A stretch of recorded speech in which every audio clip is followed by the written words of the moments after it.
to Georgia for the burn pile murder trial. Prosecutors say the mom of four, Melody Farris, fatally shot her husband in the basement of their home, and then little petite defendant moved his body, over 300 pounds, to the backyard where she then burned his remains. The defense, though, says the 64-year-old would not have been able to transport her husband's body, and they point to the couple's adult children who would have also benefited financially from their father's death. Let's get you back into court now. The defendant, Melody Farris's lover, Rusty Barton, has just taken the stand.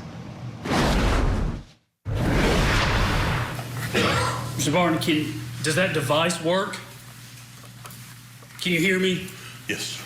It's working? Yes. I will try to keep this microphone as close as I can. State your full name for the record, please. Roy Henry Barton, Jr. All right, Mr. Barton, you're going to have to speak up louder. You have a very soft voice. We can't hear you. So if you'll do me a favor, try to speak to that back wall, if you would. Roy Henry Barton, Jr. Thank you, sir. Do you go by Rusty? I do. How old are you today? 71. What is your educational background? 2 years of college. And what did you study there? Business administration. Where did you go to school? Montlow State Community College. Where's that located? In between Tullahoma, Tennessee and Lynchburg, Tennessee. After you did that, what type of work did you get in? I believe, are you in sales? I am, yes, but when I started, I was the bookkeeper for the dealership. How long have you been doing sales? Over 52 years. In the 52 years that you've been doing sales, what type of things do you sell? Construction equipment, bulldozers, backhoes. Heavy machinery? Yes. If you would, just tell the jury, as part of your job as a salesman, do you have a route? What do you do? Just kind of inform them of what your everyday job is like as a salesman. I have a designated territory, 11 counties in central middle Tennessee. The core of them, which is about 5 counties, I've covered the entire time. The rest of the outlying counties from the core has been, it changes as they change territories and salespeople and stuff like that. Is this inside sales or outside sales? Outside sales. So these are, do you have to cold call? Do you find your own clients, or how does that work?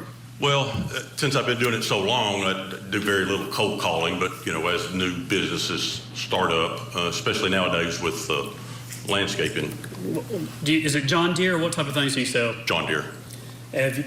Do you sell mainly like bulldozers, heavy machinery to construction companies or to farms, or what type of businesses do you deal with mostly? All cities, counties, utility districts, farmers do buy quite a bit. Because I have, all of my territory is very rural, so I don't have any large contractors, the guys that do the big state jobs for the most part. Are you from the city or from the country? I live in Tullahoma, so. Well, tell us about that. What size of a city or town is that? Tullahoma is about 18,000 people, and I was born there. Your whole life been there? Yes. Do you have a lot of relatives there? Yes. A lot of friends? Yes. Is it a place that you consider close to your heart? It is my heart. My daughters live there. It's home. Right. And I'm not going to ask your daughters' names, but you have 2 adult daughters, is that right? Correct. And they're your joy? Are they your joy? You love your daughters? Oh, absolutely. Yes. And grandkids? 4. Now, as a salesman, tell the jury, if you would, are you an extroverted person or an introverted person? Do you like to talk? No. But as a salesperson, I guess you have to do a lot of talking, is that right? No, you do a lot of listening. Listening? Mm-hmm. And when you interact with other people, is it important to listen to what they need? Correct. Is it important to listen to what their concerns are? Yes. Is it important to take details? They generally tell you. Yeah, they'll tell you how they feel about things? Yes. I mean, they know as much about my equipment as I do, so they tell me what they want. And is your business, is it one that you actually have policies and you have forms and you have computer and things that you have to do when you're doing your sales? Oh, yes. What type of tools do you use to do your job? Well, I have my company computer, and with that is provided all the specifications, for equipment. Most everything now there's no hard copies for literature. I mean, you just go on the internet and look up John Deere, just like anybody can. Do you have, I guess, templates or forms on the computer that you use for quotes and stuff like that? Yes. Do you have to pay attention to detail on that? I do, but I generally get somebody in the office to do that for me now. I don't keep up with the computer stuff that much. How heavy is the sales when it comes to dealing with numbers and crunching numbers and things like that? I don't understand what that question means. Do you have to figure out how much things cost and how much percentage and anything, do any math in your job? That's the way that it's done, but in the last several years, I have a sales manager that does that. With this newer company, the sales manager does it for me because we've had to change systems again, and I just haven't caught on to the new operating system. When it comes to doing public speaking, do you like to do that? Not particularly. Do you like to have confrontational settings? Not at all. Are you more comfortable in a different type of atmosphere when talking with people? No. Are you comfortable at all talking with people? Oh, yes. Yeah. Do you like being a salesperson? I love it. And could you see yourself doing any other type of work, or is sales just what you do?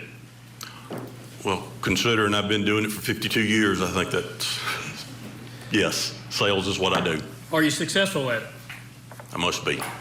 Is that yes, you are? Yes, I are. Yes, I am. I'm from South Carolina, so I sometimes think things differently too. You agree, though, that you do talk for a living? Yes. And when you're a salesperson, is it fair to say that you have an objective when you're meeting with people? Yes. You want to make the sale. Correct. So you have to be persuasive? I'm not a pushy salesman. One of the pluses of doing this so long is people know me, they come to me, so I don't have to go out and say, mine's better than theirs and that kind of stuff.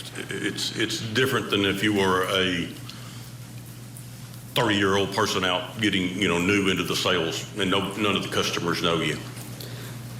So in some ways, you're either persuasive in a good sense or in a bad sense. Would that be true in your job? I would assume, yes. But you're trying to get someone to make a decision, is that right? Yes. What help the jury make is to get to the truth. Correct. That's all I'm asking you. You understand that? I do. Okay. I'm not asking you to make a case against anybody or anything else. Can we agree that your job is to tell us the truth? Correct. The whole truth? And nothing but.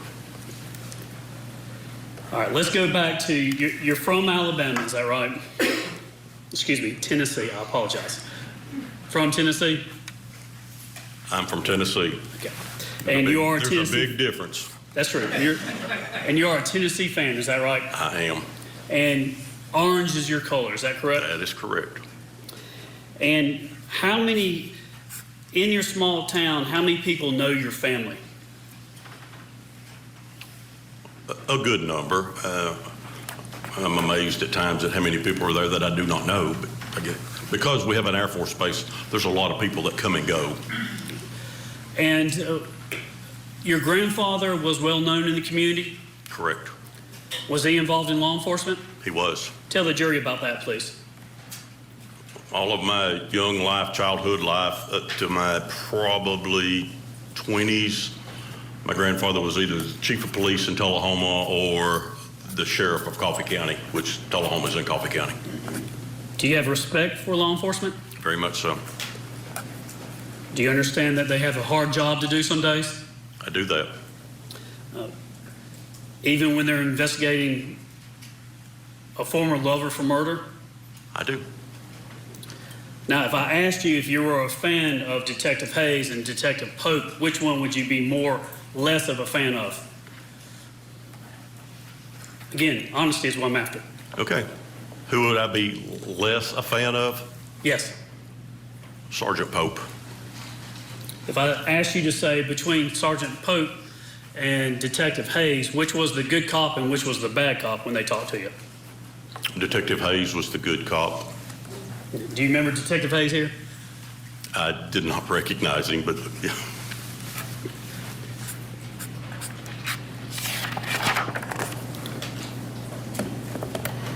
Are you married? No, I am not. Are you divorced? Yes, How long were you married for? 36 years, 36? I think. When did that marriage end? The divorce was final in 2012. Did your former wife work in the court system at all? She did. She was a court reporter. And how long did she do that? I think 32 years.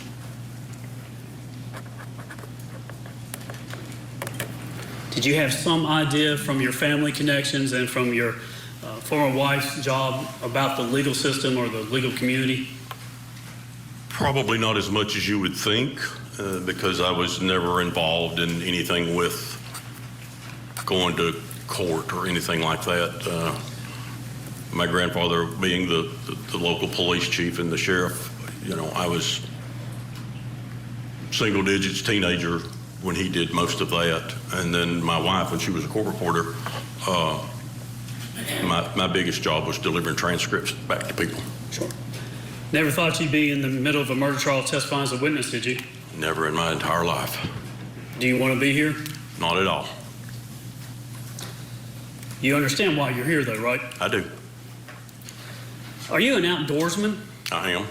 Tell the jury, what are your hobbies when it comes to hunting, fishing, things like that? Hunting. What type of hunting do you do? Almost all is deer hunting, whitetail. How avid of a hunter are you? Some would say very. Do you ever travel to other states to hunt? I do. We talked about Kansas. Kansas, Colorado, Texas, Idaho, Montana, Canada, Mexico. You want more? Sure. Where else have you traveled? New Mexico, Florida, South Florida. Mainly deer hunting. Deer, elk, antelope, waterfowl, quail, dove. Do you use firearms and a bow? I do hunt with a bow some, yes. Do you use one more than the other? No, bow season for me is very short, and I don't use it a whole lot, but the rest of the time I'm generally a muzzle loader and rifle hunter. My other grandfather, not the chief of police, my daddy's dad, they lived across the street from us, or we lived across the street from them, however you want to look at it. And he had probably a couple 100-acre farm, ran about 80 Black Angus cows, and they had a little country store. Did you have a farm at some point? I did. I inherited my mother's farm and with my sister, and had it for a few years. And how big was that? 115 acres. What did the farm do? Produce anything, or was it animal farm or crops? When my mom and her husband had it, they raised cows also. And then after my sister and I inherited it, I had one of the neighbors got to cut hay off of it. It was a hill farm, pretty steep hill. And the rest of the time it was, just a place for me to go deer hunting. Are you a person that can basically build a house from scratch? No. Do you have any skills in carpentry or anything like that? In what? Carpentry, building things? Not very good at it. I would be more a framer than a finished carpenter. Have you ever tried to build a house or add on to a house or doing construction? My dad and I one time built a 20 by 20, we called it a barn, but it wasn't perfect. How about farm equipment? What can you use?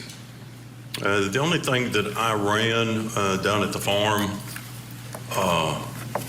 was a small Ford tractor. Yeah. What size, do you remember? I do not remember the model. Old type of tractor or more common new tractor? It was like Wheels narrow up front or wide? I'm sorry? The wheels in the front, were they close together or wide? You didn't run it close together. You didn't run a tricycle on a hill farm. Okay. So they were wide, yes. It was about a 95 model. How about RTVs? You ever used an RTV, drive an RTV? I have. Do you own any? I do not. I never have. Any side-by-sides? No. Do you ever use those things during hunting? No. Now, when you're saying I have a four-wheeler. Okay, let's talk about that. What type of four-wheeler do you have? It's a 1997 model Honda 200. Do you take that hunting with you? I have, but not in several years. No. Anytime that you're hunting, do you ever use a four-wheeler or something like that to move deer? Yes, I have tied a deer to the back of the four-wheeler and drug it. And you said tied. How do you tie it? Just with a rope to the luggage rack. Nothing fancy, something simple just to move it? Yeah. Do you have a truck? I do. What kind of truck do you have? Ford F-150. Do you have a motorcycle? I do. What type of motorcycle do you have? I have a Harley. Which brand or model is it? Which model is it? A Road King. How long have you been riding motorcycles? All my life. Something you like to Since do? I was 14, I should say. That's when I got my license. Is that something you like to do? It is, not as much so in the last few years. Do you own any guns? I own a bunch of guns. Tell the jury, if you would, what type of guns that you have. Is the list too long? I think as you're saying, you said to law enforcement. Okay, I was going to say, can you say that? Yes. Yes, The you can. list is too long. I think when law enforcement asks you about guns, I couldn't even rattle them all off if you wanted me to, but I could tell you a good number of them. how many do you have? I don't know now. I probably have 40. And out of the 40, how many of those are handguns? Probably 6, 8, maybe 10. I don't know. Did you ever talk to the defendant about how sometimes bullets and guns are tested? Say again. Did you ever talk to the defendant about have conversations about how guns and bullets are tested? Not that I recall. You don't remember doing that? No, sir. Where were your guns in 2018? Where were your guns stored? They would have been in a storage building in my gun safes, except for the one or two that might have been in my pickup truck.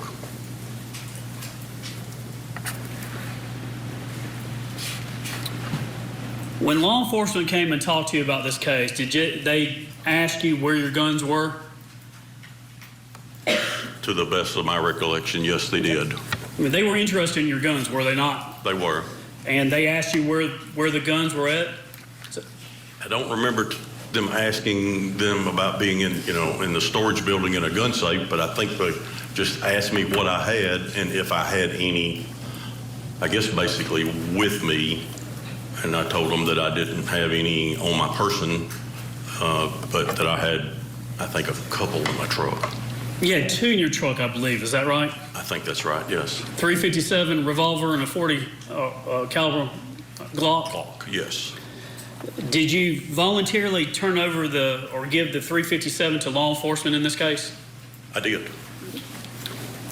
And did you know that gun was tested or looked at by the GBI? I didn't know that, but I kind of figured it was. That's why they got it. Do you remember telling law enforcement about how many people knew where your guns were at? I'm sorry. Do you remember saying only 2 people remembered or knew where your guns were at? yourself and I believe your daughter? I don't remember saying that, no, sir. Were they kept somewhere else besides your house? Yes. Yeah, Tell the jury about that. I did not keep any, I lived at my daughter's house at the time. I was in between houses, and I did not keep any guns in the house because her husband was not a gun person and was fearful of them.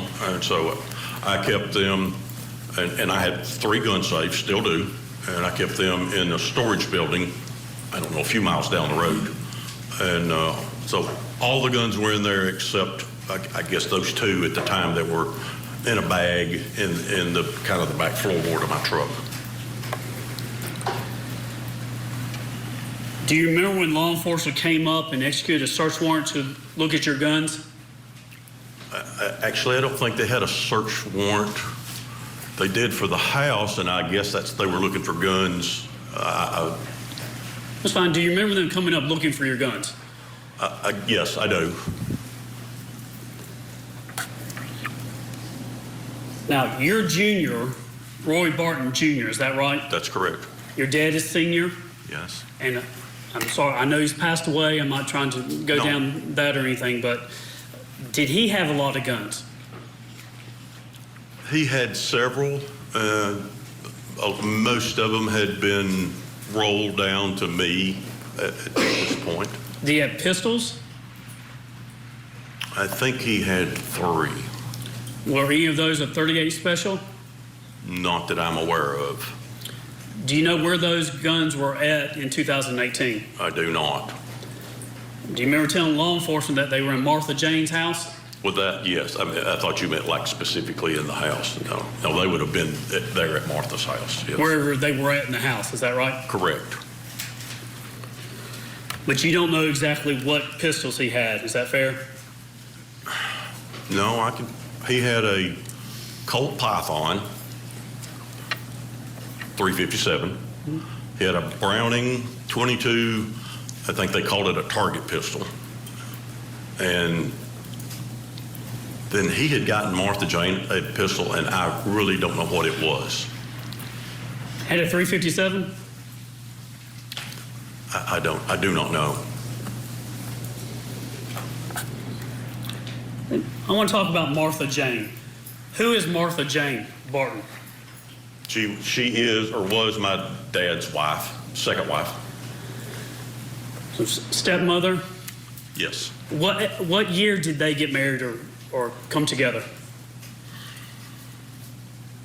1975. And how long were they married? Until he passed away in 2014.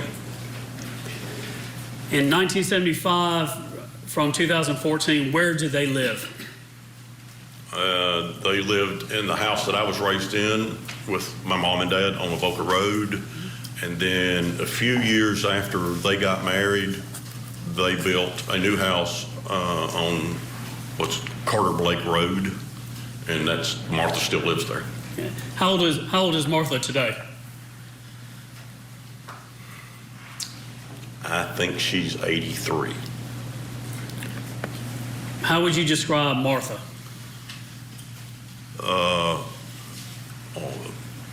A good woman, worked at the bank for 53 years, I think. She's in very poor health now. She's had all kinds of procedures and heart valve replacements. She's had heart issues. Yes. Doesn't do well with stress. No. And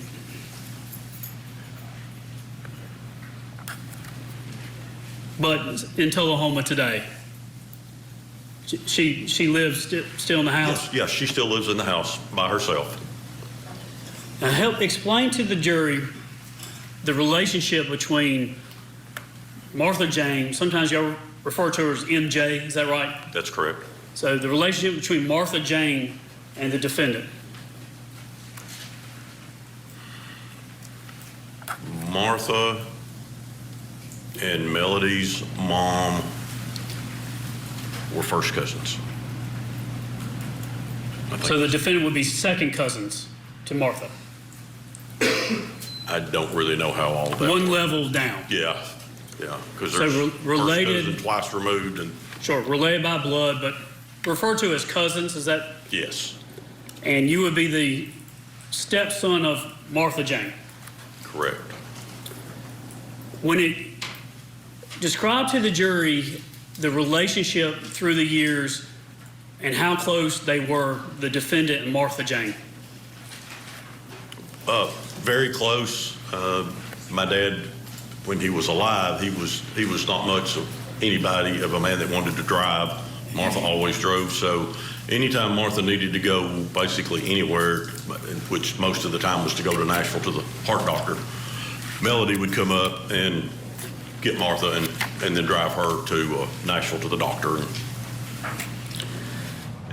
A lot of questions with this particular witness because he owned a lot of guns and the gun in the murder has never been found, and they're trying to link a connection with Melody Farris, how she had access to guns. That's why all the questioning here. More out of the Atlanta, Georgia area on this trial when we come back. You're watching Court TV, your front row seat to justice. The trial of a wife who's accused of killing her husband and then burning his remains. Defendant murdered and desecrated her own husband. The Burn Pile Murder Trial. Live coverage today on Court TV. Tonight on Closing Arguments, a deep dive into today's testimony in the murder of little Quentin Simon. We'll bring in experts to weigh in as a young Georgia mother stands trial. Closing Arguments tonight at 8/7 Central, only on Court TV.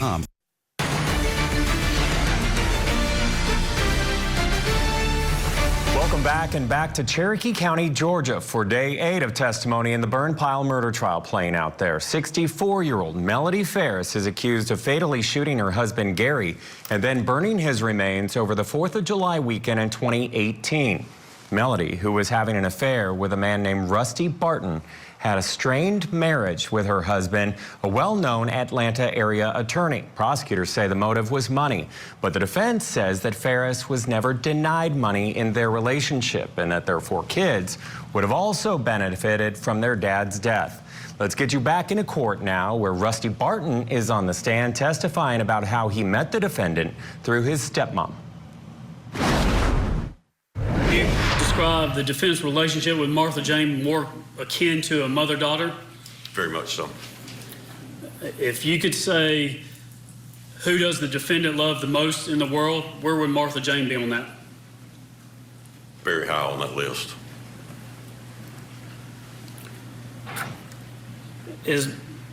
Would you describe Martha Jane as a God-fearing lady? I did understand. Would you describe Martha Jane as a God-fearing lady? Very much so. A Christian? Yes. She didn't know about your sexual affair with the defendant, did she? I don't think so. Would that have broken her heart? I don't know. Probably.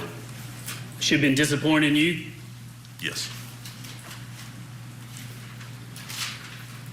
The two of you hid it from her, didn't you? Yes. Through the years, how often would the defendant come and see Martha Jane? Are you talking like 30 years ago up to now or then? Yeah, what I want you to do is to explain to the jury, some relatives see each other once a year, family reunions. Some relatives Right. never see each other for 5 years. Some relatives never see each other at all. How often would the defendant come up and physically be involved in Martha Jane's life? That I do not know, because I didn't always know even when she would come up. I mean, she would come up and do things and I wouldn't know it. Would it be more than occasional? Yes, I would think so. So a common event for the defendant? I would think so.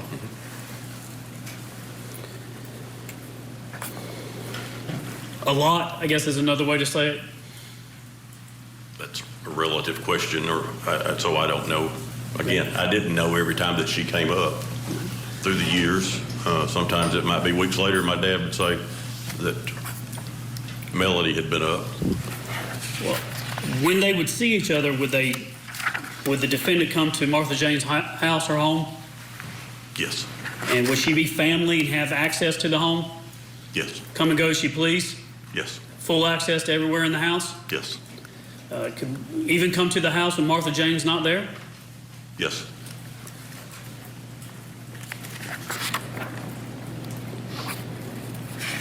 Did the defendant help Martha Jane with her property and things in her house? She did.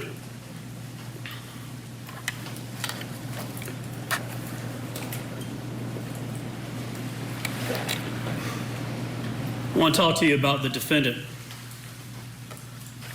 So you see Melody Farris here in court today. I do. Describe something she's wearing and point her out for the record, please. Glasses on top of her head, gray jacket, black top. Just point to where she's at, please. Now let the record reflect the witnesses identify the defendant. All right, so noted. Is it awkward being here in court in front of her? It's awkward being in court, period. So yes.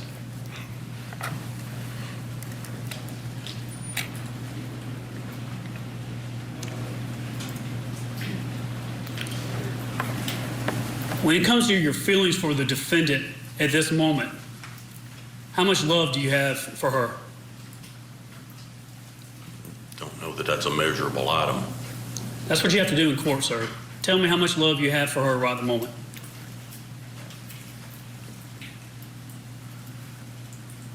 I do not know. Do you love her? I do not know. But you did love her in the past, correct? Correct. You were in love with her, fair to say? Yes. And she was in love with you, fair to say? Yes.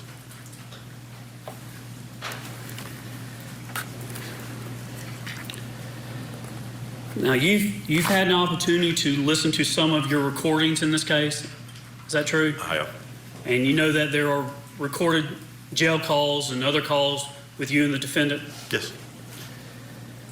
Can you tell the jury, did y'all have a special kind of words or codes or terms of endearment that you would use with each other?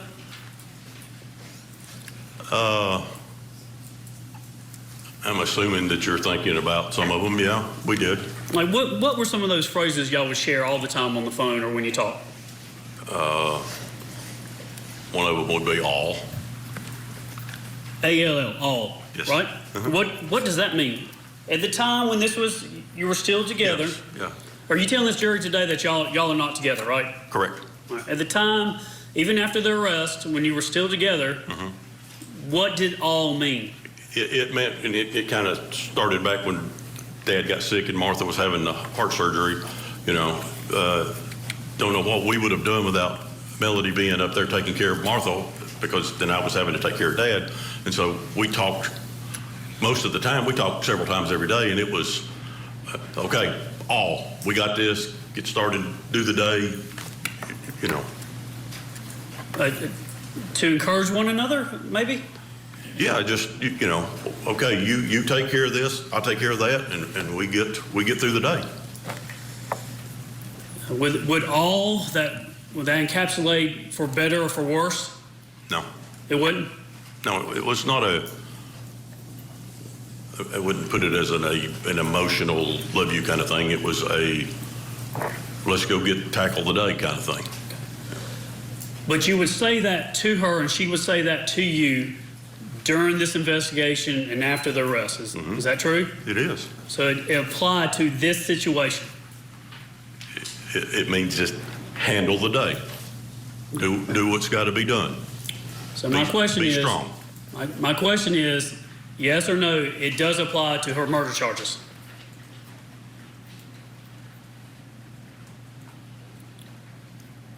I think it applies to the whole thing. I wouldn't say specifically the charges. But her situation in 2018, Yes. 2019, The situation. right, when she's been arrested for murder, y'all are saying all to each other, right? Correct. How about, did you ever say the word forward? Tell the jury what forward would mean when you would say it to one another. Forward is a very similar thing to all. It just keep moving forward, keep going, get things done, handle what life throws at you. How about, would she ever say she wants your hand on her waist? She did. What does that mean? At my father's funeral, she came up and we were standing by the casket, and you know, everybody comes by and you hug and thank them and all that, and we were just standing there, and I put my hand on her waist. It was kind of it was a strength for me to get through the day. And she has said that to you after being arrested for murder. Is that accurate? Mm-hmm.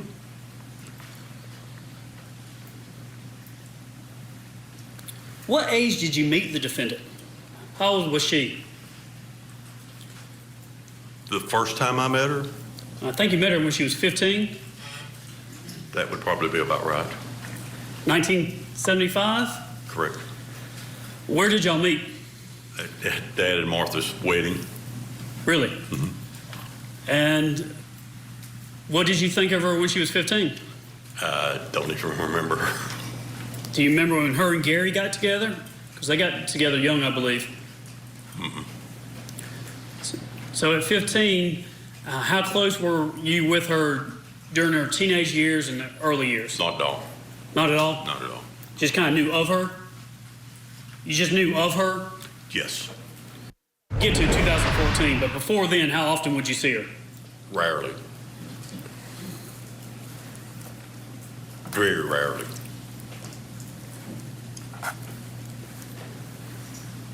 Now, how smart is the defendant?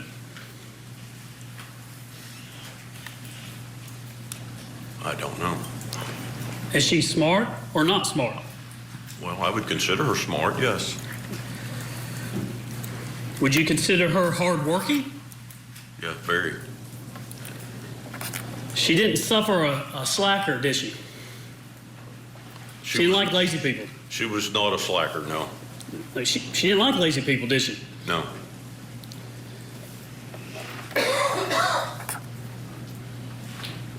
Would you describe her as a take charge person? Yes. Would you describe her as a person that gets things done? Yes. In fact, that's what you told law enforcement, right? I'm assuming I did, or you wouldn't have asked. Is she a planner? Someone makes plans? I would say yes.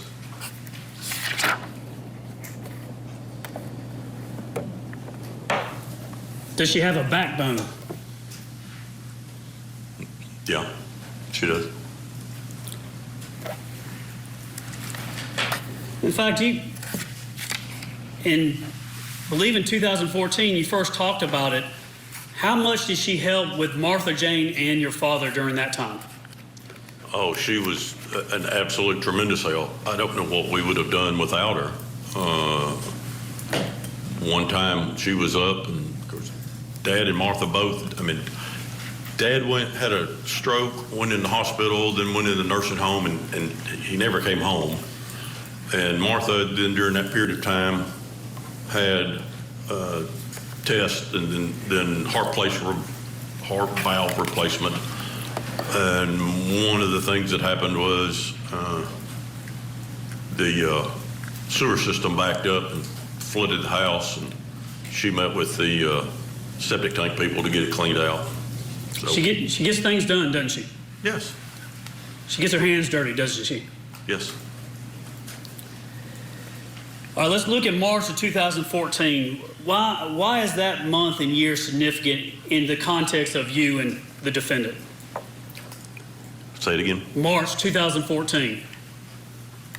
That probably would be when Dad went in the hospital. I didn't remember that month exactly. Okay, and that's when the defendant came up to Tennessee, is that right? Yes. She was already there, actually, when Dad had his stroke. Her and Martha were, at the time, were already in Nashville at the doctor's office. And then kind of later on, a couple months later, I think it was in September 2014, was it not, that things changed between friendship to romance? I do not recall not even the month. Do you recall the year? Was it in 2014? Yes. Tell the jury how that happened. What was going on? You know, we were just in close contact with each other almost day in, day out, trying to handle everything, and it became, we became a thing. So your relationship with her started in 2014? Yes. Did you know she was married? I did. Did you know she was married to Gary? I did. And I'm not asking for details or anything, but you two were intimate during this relationship? We were. And so you would know whether or not she has any tattoos on her? I would. Tell the jury what tattoos she has. She has a red heart and the Roman numerals XO. XO tattoos on her, right? Yes. And those? I didn't expect this defendant, who wears pearls every day and refuses to stand for her jury, to have any tattoos. What do you think? Who were those tattoos for? Maybe we're going to find out on the other side of this break. We'll be right back. The tragic story of a little 20-month-old boy named Quentin Simon. This is a missing persons case that feels so different. Where is the baby? Our search teams at the Waste Management landfill found what they believed were human remains. Leilani Simon is charged with the murder of her 20-month-old son. I look over and check on my kids, and he was gone. The toddler in landfill murder trial. Trial coverage today on Court TV.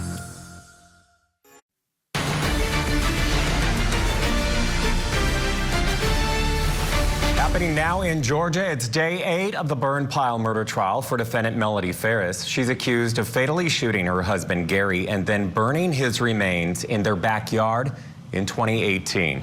Still on the stand is the defendant's ex-lover, Rusty Barton. Let's get you back to court. No, they do not. They don't? No, sir, they do not. Who do they represent? They do not represent anybody. But you were with her when she got those tattoos, right? I was. And y'all went to the tattoo parlor shop together and got them? We did. So you were there when she got them? Correct. And y'all both like to drink Crown Royal, is that right? That is correct.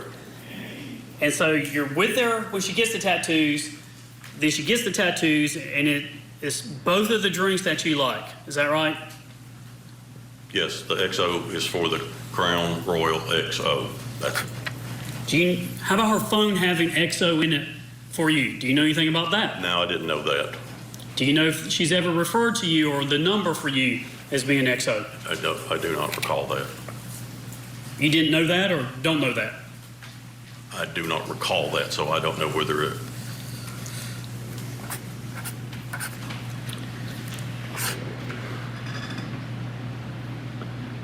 How many times do you think you and the defendant, and again, I'm not trying to get into the list of details or anything like that, but you two would rendezvous at a certain place, is that right?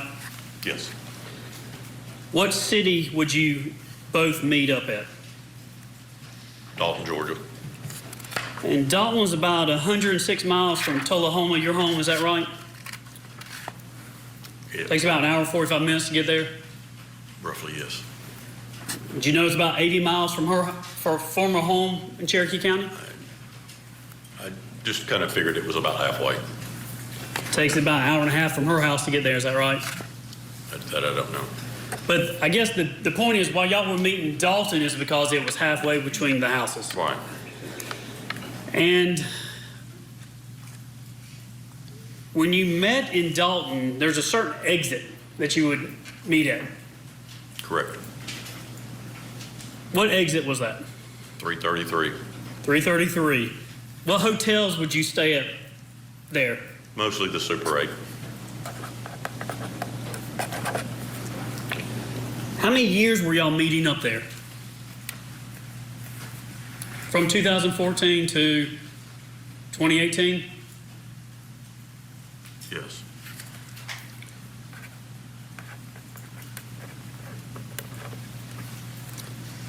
Who would pay for the rooms for y'all two? I would. Always? Always. Why is that? Just what I do. Explain that to me. Why? I always thought the man paid for things.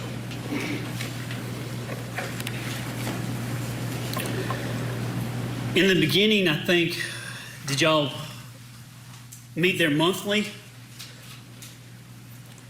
Oh, I don't remember how often and when and that. I'm sure there's records, but I don't. Did it progress to meeting weekly? At times. Did you meet more than one time during the week? It's possible that we did. I do not recall that we did, but You wouldn't dispute if that was the case? No. I mean, again, I know there's records, so. Did you ever ask her when y'all were meeting up, what is she telling her family why she's not there? Did you ever ask her? I don't think so. You never asked her what excuse or what are you telling them when you're coming to meet me? You never got curious to ask her how she's doing this? Not one time? No. I'm trying to think how to say it. She could go and come as she pleased, and so she was very open to get to leave home and be gone and come back. Nobody kept tabs on her. She wasn't a prisoner in her home, is what you're saying? Not at all. If you're meeting weekly and you're having an affair, are you not worried about her husband going, where is my wife? Did that not ever pop up or y'all talk about it? No, it didn't. I guess we did talk about it, but I think she got to do her thing and he did his thing, and I don't think they didn't keep tabs on each other. Right, but you're not trying to tell this jury that y'all were having an open relationship. And I guess I'm saying that they did. Based on what? What she said.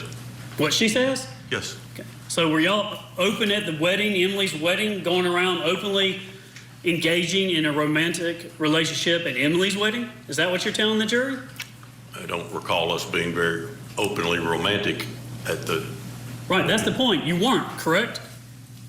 I don't think so. I mean, we might have sat at the same table at times and we might have danced together, but I wouldn't call us. I did that with other people there too. Sure. My question is, you weren't being openly romantic in front of her family at Emily's wedding, were you? No, I wouldn't think so. That's because y'all were hiding the relationship, right? Yes.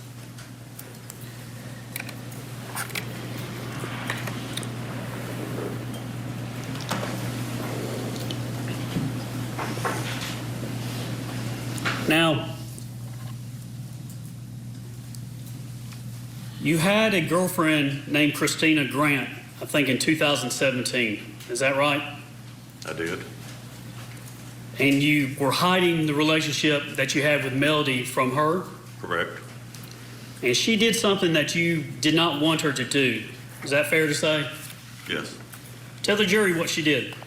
She sent an email to Gary Farris, Melody's husband, telling him, I don't know exactly what it said because I never saw it, but telling him that Melody was having an affair with me or vice versa, however it was worded. I think that was in October of 2017, would that be? Yes, I think that's correct. Now you just said on the stand that you never saw the email, but did you not see an email, a copy of the email that the defendant took on her phone from Gary's phone? I could have, but I do not recall seeing it. Judge, you might just have one more.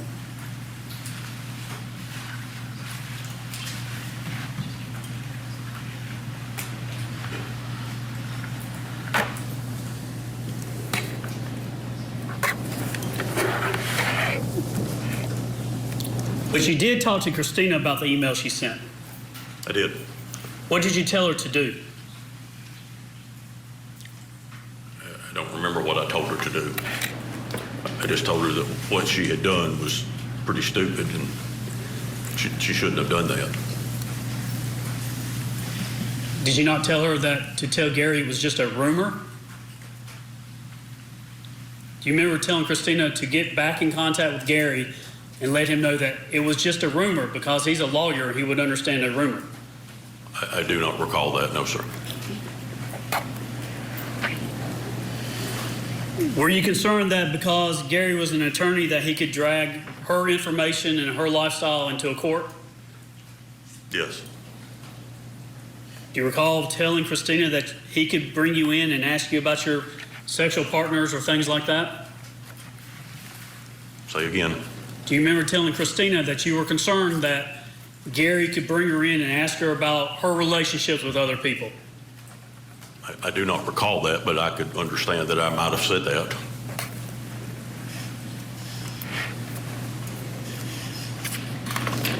Do you remember what happened with the defendant when Gary got that information from Christina? What did she say to you?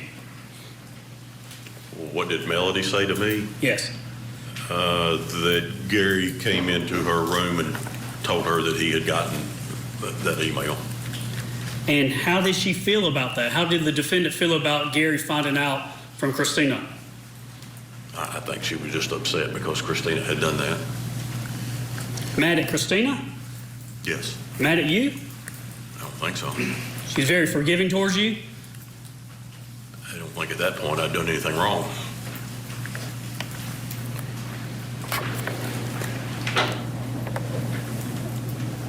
When you would, through the years, communicate with the defendant, would you talk to her in person? Would you meet her face to face? We know about going up to hotels and meeting in Dalton, but outside of that, would you ever just go and do things with her, go out to eat or do other things? Yeah, sometimes if she would come to town, we would go somewhere and eat or something. And when you would talk to her, how many times a day, tell the jury, how many times a day would you talk to her on the phone, whether it's by voice or by text messages? Off and on all day. Almost every day? Almost every day. What was your pattern? What time of the day would y'all talk and how would you do it? Well, I didn't know there was a pattern. It was just random phone calls and random texts. I don't think there was a pattern. Would you get up in the morning and call her? Probably. Would you call her through the day? Mm-hmm. Would you call her in the evenings? Mm-hmm. Or she would call me or whatever. Yeah. So once you get up in the morning, would she be the first one you would call? Not necessarily. I don't Normally? know. I don't know. I mean, that I don't know. Would she be one of the first persons you would call? Probably. And during the day, how many times do you think you would call her during the day, every day? I cannot answer that question. I mean, I'm sure you have records and could tell every specification there is about it, but I couldn't answer that. Was it less than 5 times or more than 5 times? I'm sure it varied. I'm sure it was both. And what things would y'all talk about? Everything from the weather to the kids to the grandkids to Martha, Daddy. I mean, you know, just life. Now, I'm going to talk to you about July 10th of 2018. Do you remember when you had another interview with the sheriff's office and some people from the TBI? On July the 10th? Okay. Do you remember in July 2018 speaking with law enforcement? I do, yeah. Was there a time that when you were speaking to law enforcement that the defendant just kind of unannounced showed up? She came into town, if that's what you're asking. Yes, that's what I'm asking. Okay, yes. All right, tell the jury about the time she came into town when law enforcement was there. I think that we had my attorney and myself had an interview with Detective Hayes, and I'm assuming since you said it that way that was the day that the TBI was there too. And I think after that meeting, when my attorney's office was downtown Tullahoma, so after that I left and went to Martha's house to check on her, see how she was doing, and then on my way back to town, they noticed that Melody was behind me. What vehicle was she in? The Mercedes. She had not told you she was coming up, correct? Correct. It was a surprise, right? Yes. Unannounced, would you say? Yes. And she was there because of why? I guess because I was with the police. What did she ask you? What did they say? What did you tell her? I'm assuming whatever they said. I don't remember what conversations we had. What else did she say to you? Don't remember exactly, but I would say, why are you here? And did she give you any instructions or anything to say or not say to him? No, She tell you not to talk to law enforcement? probably. I don't remember that for a fact, but But has she told you through this case not to talk to law enforcement? yes. No, not to talk to them, but I mean, I'm not going to run and hide, but just don't sit down and have a conversation with them. Be polite. So you're saying she did not tell you to stop talking to law enforcement? Okay, there's talking to somebody, and then there's telling them, answering questions, and I think that's what was meant. So tell me that. You're telling me that she told you not to answer questions of law enforcement? That was my assumption of what it meant, yes. She didn't want you to give law enforcement anything that could be used against her, right? You don't want nothing to be used against.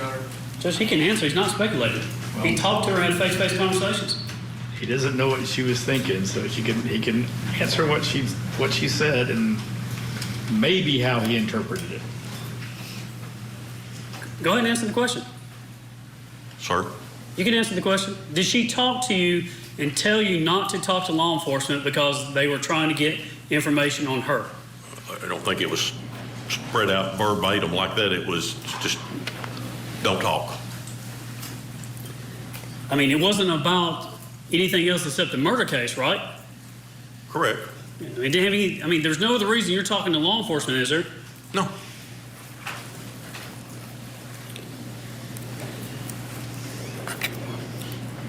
Gary was found on July 5th of 2018. There's a calendar right there. Do you see that Thursday, July 5th, 2018? I do. And almost a year later, on June 18, 2019, the defendant was arrested. And you know that, don't you? I do. How do you know that? I'm the one that carried her to the police station, turned her over to the police. Because she was staying with you in Tullahoma? No, she was not staying with me. We were together, having lunch. Physically present with her that day, right? Sir? You were physically with her that day? I was, that afternoon, yeah. She was in your vehicle? She was. And y'all had been together for how many days? We had not been together for days. We had just left that afternoon to go. We were going to go have something to eat and then go someplace else, like Franklin or something. So you're trying to say you were not socializing or hanging out or being together as a couple during this time? Well, we were going to go have lunch, a late lunch, so I would, however you want to word that, yes. Well, how many days was she there before she got arrested? Several. How many is several? Are we talking days or weeks?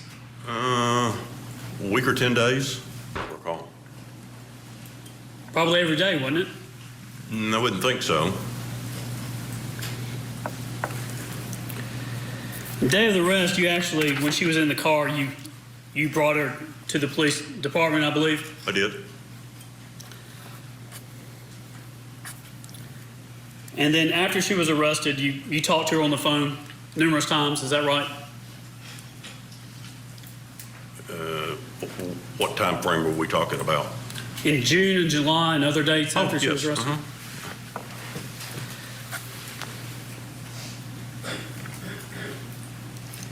Now, I want to go from, how many times do you think you talked to her by phone? Let's go from July 4th of 2018, the 4th of July to, let's just go after the arrest, October 31st of 2019. So from 4th of July in 2018 to Halloween in 2019, how many times do you think you talked to her on the phone? There's roughly 484 days during that time period. How many times do you think you talked to her on the phone? A lot. What is a lot? I don't know. You have the number, I don't.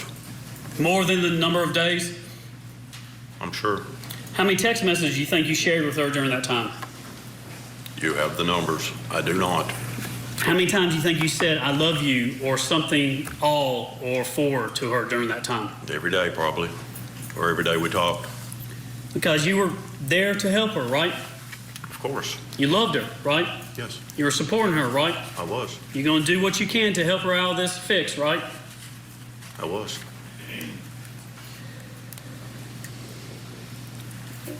In 2018, when they talked to you about the case, the first time that law enforcement talked to you, I think it was the TBI that came out on July 6th. That was a Friday of 2018. Correct. Do you remember how many phones and phone numbers you told law enforcement that she had? I do not. Do you remember when you met with them again, changing that number or giving more information? I do remember changing it. I don't remember what was said. After the first interview, you gave information that she did have a burner phone. Is that right? That's your terminology. I don't use the terminology of burner phones. Both of her phones were, I would call a straight talk, you know, that you actually purchased the minutes for. So, would it be fair to say that one of the phones she used almost exclusively for you? I do not know that. And the other phone she used for public or other people? I assumed that, yes, but I do not know that. Those they were her phones. So her regular phone is one. Is that fair? Say that again? She has a regular phone, and then she had this other phone. I think they were pretty well both identical. So. Okay. But you didn't give law enforcement the other phone number the first time, right? I don't know. I mean, I did not. I mean, I don't know the phone numbers. They were all in my phones. Now, at some point when you met with law enforcement during this, you and your attorney, Bobby Carter, met with them and cooperated. Is that right? That's correct. And then when you met with them, you actually agreed to record calls between you and the defendant. Is that right? That is correct. And they actually gave you a recorder to record calls. Is that correct? They did. And you would actually try to do that at certain points? I tried. You tried to record some calls with her. And With that's the because recorder, yes. it was told to you, not only by your attorney, but during the conversations, that it's in your best interest to do that? Yes. And you want to help yourself. Is that true? Absolutely. But at some point, law enforcement had to come back to you and ask you about the recorder, didn't they? They did. And they had to ask you about the recorder because you actually told her about the recorder and recording the calls, right? I did. So let me get this straight. You want to help yourself because of the situation, and you agreed to record the phone calls with her, but you tell her you're recording the phone calls, right? I did. So she knew she was being recorded, is that correct? Well, she knew that I tried. I never was successful at it. Yeah, she knew you were recording the calls, right? I never was successful at it. I understand that because you told her, but she knew she was being recorded, right? I told her that I had a tape recorder that Detective Hayes gave me, and that I was told and asked to try to record our phone calls. And in fact, there was a conversation between you two that she said, didn't you say they were recording calls? And you were telling her, no, you were lying to her. That's right. And then they gave you after they confronted you about the recorder, you weren't forthcoming to tell them, oh, by the way, I did tell her. You lied to them, didn't you?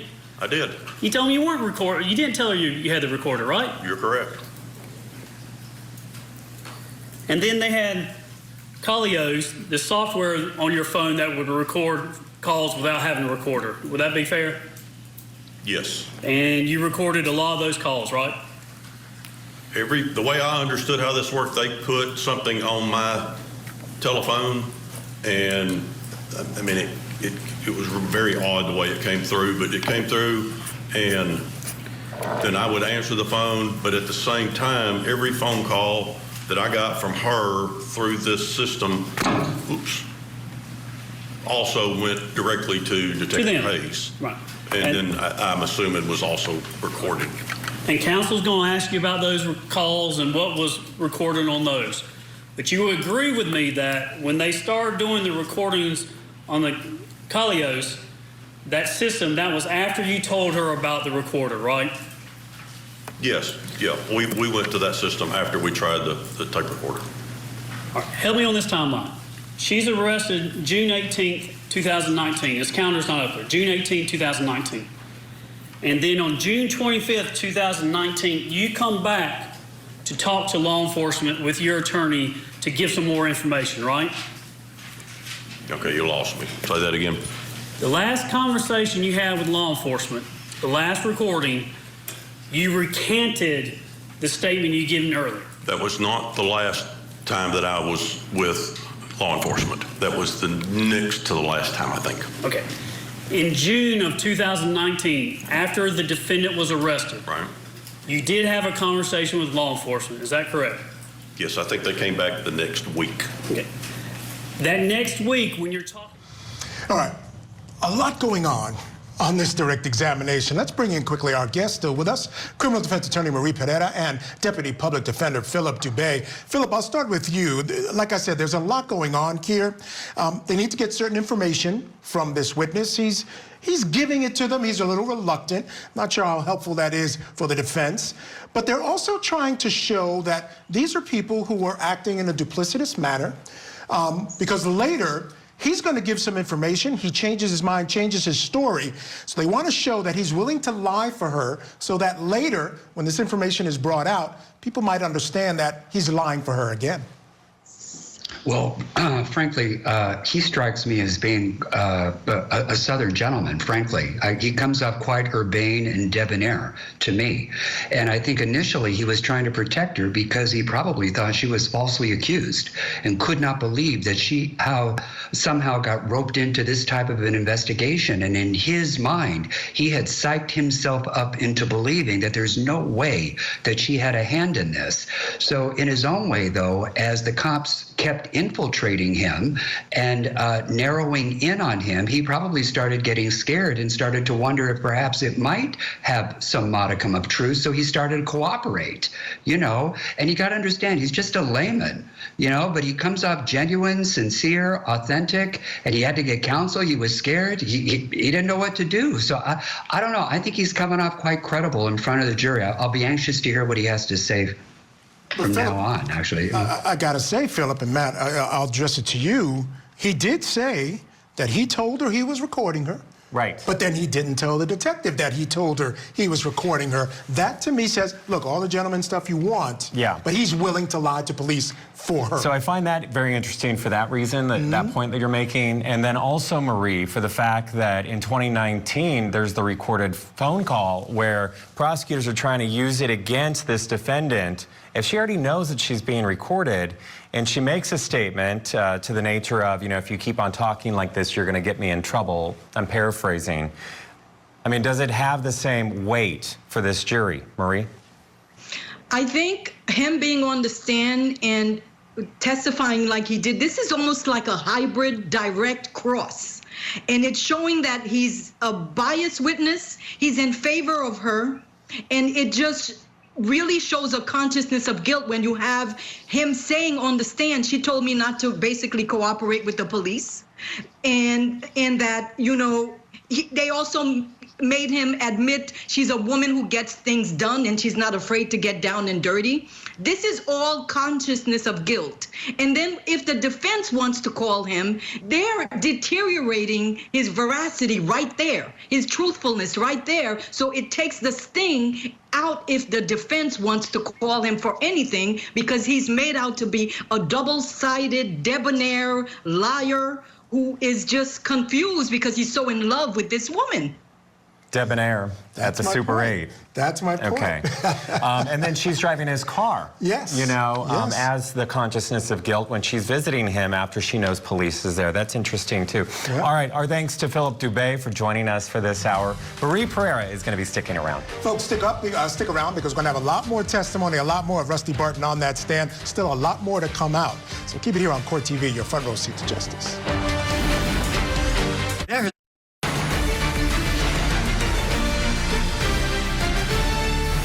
Before we get you back to Georgia, happening now in Los Angeles, California, family members of Eric and Lyle Menendez have gathered to make a statement outside of the LA County Courthouse. Now, this comes as the district attorney weighs whether the brothers, who were found guilty of killing their parents 28 years ago, should be resentenced and possibly released. That is live pictures of Mark Garagos, who now represents those brothers. The legal saga has drawn renewed public interest since the release of 2 Netflix TV shows about the brothers and that case. We will bring you full highlights later this evening. Yeah, apparently Garagos said they're headed over to meet with the DA in Los Angeles. Wonder what that conversation will be about. And you know, it's so interesting because, of course, family members want their loved ones released. Sure. But the victims are also the family members, so that's why this carries more weight. Yes, it's a very difficult situation for the district attorney. He's laid the groundwork for looking at this case, so still a lot to play out there. Of course, we'll keep you updated as we said. Let's head back now to Georgia and the murder trial for Melody Farris. And remember, she's charged in the gruesome death of her husband, Gary, whose remains were discovered on the couple's property in a burn pile in 2018. Fascinating case that we've been calling a murder mystery of sorts. We have been hearing from the defendant's ex-lover, Rusty Barton, who's on the stand. Let's get you back into court right where we left off. Did they not ask you if you ever met with the defendant in person and talked around the phones? Do you remember that? I do. And you told them, yes, we did meet in person and we did talk around the phones, right? Correct. So y'all were outside of law enforcement talking about the case so they couldn't hear it. Is that fair? Mm-hmm. And then they just took one more step and they asked you, did you have new phones? I call them burners. You may not like that term, but they asked you if you had other phones. Is that true? Yes, it is. And they asked you, did you talk about the case outside of the other phones that we had that we can listen to? And you said, yeah. Yes.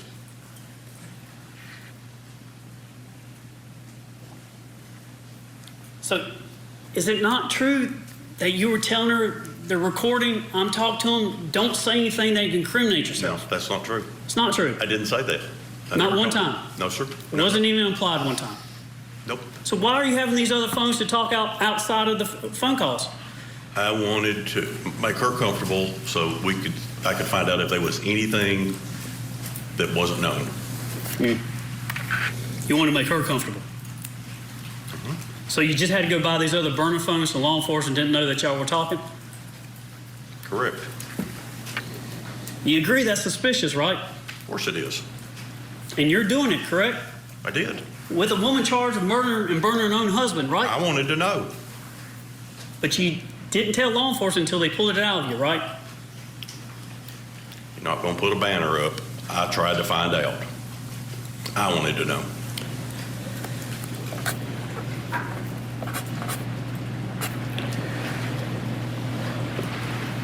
I'm going to come back to some of these phone calls. But I want to talk about when you were... Let me try to step it back and lower things just a little bit. Yeah, restaurant? No, but I could use some water. Oh, sure. Do we have But there's not any here. Up here? No. It's empty. Let me get you. I got one. I've got a bottle of water here. This one's that.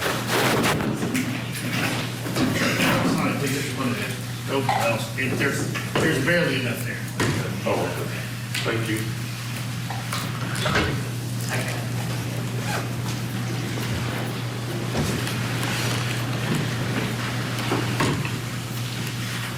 You go about. I was going to say let's go about 10 more minutes and take a break. So. This will be a while. I know, but I'm sure the other folks want a break. Do you need one? You want a break? No. Oh, you're good? Okay. All right. Mr. Barton, let me know when you're ready to go. Okay.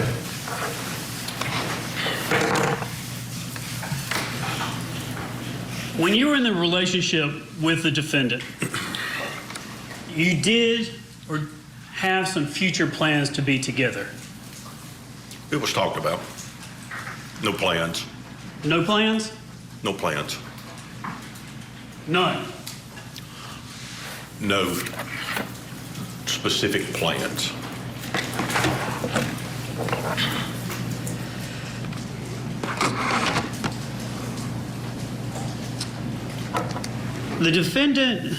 Did the defendant tell you that Gary was sick? Yes. Tell the jury what she told you, what ailment he had. My understanding was it was esophageal cancer. Throat cancer. Yes, And you had somebody, a friend, a young man that had died from that? that's correct. What did she describe he would do because of this? What things would happen to him? He would throw up blood. She'd have to change the sheets and things like that? I'm assuming, yeah. I mean, did she tell you she'd I don't have to do remember that? that specifically, but yeah. Did she tell you she'd have to take care of him because he was throwing up? Yes, And she'd have to clean it up? yes. And it was really bad? I don't remember the extremity of it, but Well, was there the thought that she told you that he could die? yes. And that it could be soon?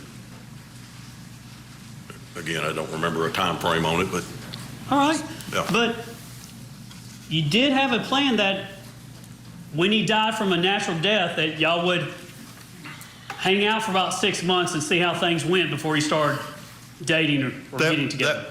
That number was said. It was actually a response to actually Detective Hayes.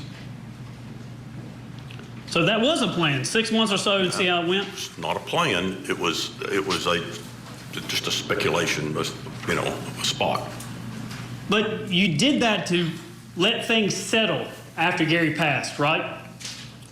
That was the plan. It was not a plan. There was not a lot of detail about it. And the 6 month came, I repeated what Detective Hayes had said.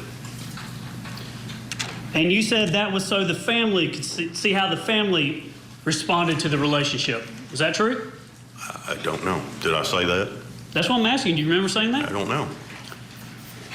I don't recall. We've already heard that the family was very disturbed in how quickly she got together with her ex-lover there, Rusty, and the nature of their relationship. I mean, even at the wedding. Yeah, it was the basis, it seemed to me, based on the testimony, of a lot of their problems with their mother. That could have been a better motive than the money, in some people's opinion. You let us know. All right, we're going to fit in a short break right now. More testimony there out of North Georgia when we come back. You're watching Court TV. Tonight on Closing Arguments, a deep dive into today's testimony in the murder of little Quentin Simon. We'll bring in experts to weigh in as a young Georgia mother stands trial. Closing Arguments tonight at 8/7 Central, only on Court TV. The monster behind the memory card murders is speaking out. That sounds like a guilty man who's coming clean. Interview with a Killer. Series premiere Sunday, 8/7 Central on Court TV. I'm Martha.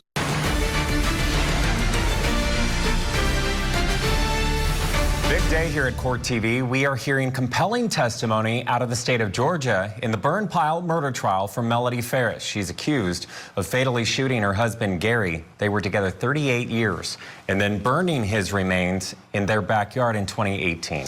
Right now, the state is questioning Rusty Barton, that's Melody's boyfriend, who was openly seeing her during her marriage to Gary.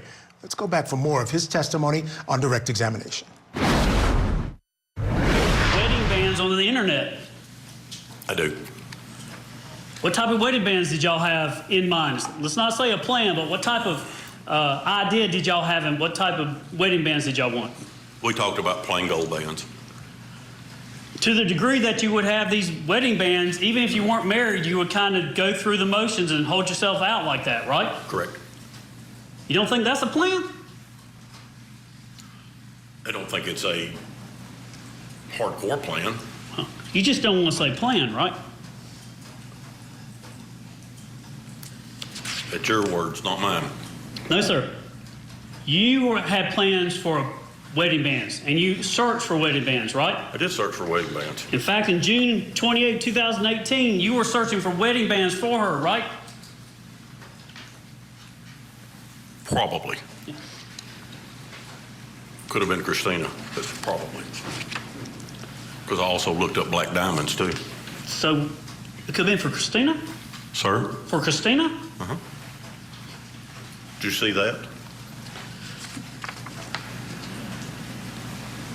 When you talked to law enforcement, the first time you talked to was July 7th, 2018 with the TBI. Do you remember that one? It was not July 7th. July 6th, I apologize. July 6th, that Friday?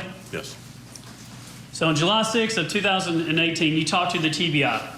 Agent Simmons, Agent Williams? I remember the name Agent Simmons. I do not remember the lady agent's name. Describe the agents for us. We've met them today, but describe, what do you remember about them? I don't know, very, very professional. She, towards the end, she came across a little hard, but Simmons was very professional and very, not a problem at all. And I think there was a Coffee County Sheriff's deputy there too. Oh, was there? I think so. And then the second time was July 10th of 2018. I think y'all met at your attorney's office, is that right? That's right. And the TBI agents were there, but also Sheriff's Office? Detective Hayes, Detective Pope? Yes, yes. Not Coffee County. Right, but from Cherokee County? Yes. And they came up on July 10th? Yes, I think that's right. So what day is that? Is that Tuesday? Tuesday, yes. All right, so July 6th is Friday and then Tuesday. So those are the first two times that you talked to law enforcement about the murder, is that right? Right. And those were, the first one was not very long, but the 10th, I think y'all talked for hours, is that correct? Every one of them seemed like hours. Long to you, were they not? Yes, they were. Very uncomfortable? Yes. Don't want to do it again? Ever. But you weren't forthcoming in all your answers, were you? I didn't know my name. But you knew enough to talk for several hours, though. Would you agree with that? I don't think I talked for several hours. But you did give information. I might have been questioned for several hours, but I don't think I talked for several hours. You did give information each time you talked to them, right? I'm assuming I did. And you didn't tell the whole truth in the beginning, did you? Don't think so. Well, you know you didn't tell the truth. It's a lot easier if you just come out and say it. You didn't, you're good with the TBI, how they treated you. You didn't necessarily like how the Sheriff's Office treated you. Correct. And that was because the demeanor of Sergeant Pope. That is true. Tell the jury how he was with you. Very aggressive, vulgar, pushy, finger stuck up to my nose. I would back up. He would pull forward. I would back up. He would pull forward. Did that 3 times once. I had to ask him. Actually, I think I asked Detective Hayes to have Pope leave the room. Yeah. How tall and how much did you weigh at the time in 2018? Well, 6'3". I'm assuming that I'm still 6'3" and was then. I don't know. I'm probably in the 250 range. Around 250. I think you went to the doctor and weighed one morning about 240 something. But do you remember what size Sergeant Pope was? I wouldn't classify him as a great big fellow. No. And he never hit you, did he? No, he never did hit me. He never put a finger on you, did he? He was very close. So I don't know if he touched me or not. Well, I mean, he shook your hand, I assume, that day. Well, yeah, but that's different. But he didn't threaten to hurt you? I think you're talking aggression. Sure, he didn't threaten to hurt you or strike you or harm you or anything like that. No. Just was bad cop. Yes. I mean, got to cussing at you. Yes. Talked about death penalty, things like that. Talked about murder cases, right? Mm-hmm. Put the fear in you. Fair to say? Mm-hmm. You're doing pretty good, but you're going to say yes or no. Sir? You're going to say yes or no, not. Oh, I'm sorry. I'm sorry. I should know that. It's all right. It's all right. You've done pretty good until now. Yeah, you don't do this every day.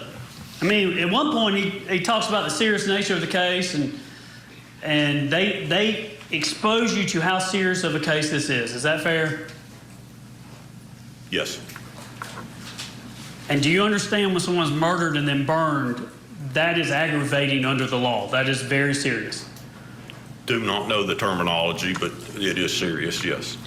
Would you agree murder's one thing, but then burning the body is also adding to that? Of course, yes. So we're not talking about jaywalking or speeding. This is serious. And at one point they came with, I guess, fake arrest warrants or some type of warrants for you for two charges? There was a arrest warrant given to me. I just immediately gave it to my attorney. Right, a physical piece of paper. Correct. But not had been issued into the computer or signed by a judge. They just said, here's the things we're looking at with you, right? The way I understood that it was an unsigned arrest warrant. And do you remember what those charges were? I do not. Conspiracy and then concealing, do you remember? No, sir, I do not. But you do remember they presented you with an arrest warrant? Correct. You didn't like that, did you? Well, no, I was scared to death. Sure. Your attorney, Bobby Carter, after July 6th, so I think it's going to be July 10th of 2018, July 24th of 2018, and then June 25th of 2019. When you met, your attorney was with you during the whole time, right? Outside the first time? Yes, I think so. Yeah, and he's a good guy, very smart guy, right? Bobby? Yeah. Yes. Yeah, a good man. Yes. And he's actually a judge up there now, correct? Correct. So he knows what he's doing, right? I think so. Yeah, I mean, you trusted him, correct? I do. You relied on him, right? Yes. And he would give you advice when this was going on, saying, I think this is in your best interest, or this is in your best interest, right? It was, yes. And that was putting on your mind of, I need to do some of these things, correct? Yes. So he was advising what he thought was in their best interest, and you agreed and did things for law enforcement, right? We put a tap on my phone.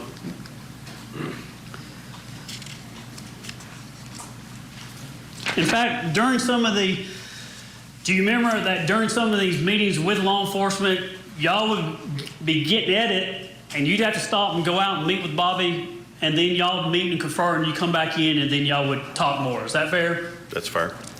Because he'd have to talk to you, give you information, and then you would come and do certain things, right? Bobby would try to calm me down. Sure. I mean, an example would be, Ashley Pope confronted you about, where's your phone? If you're innocent, can we go through your phone? And you hesitated, correct? I do not recall.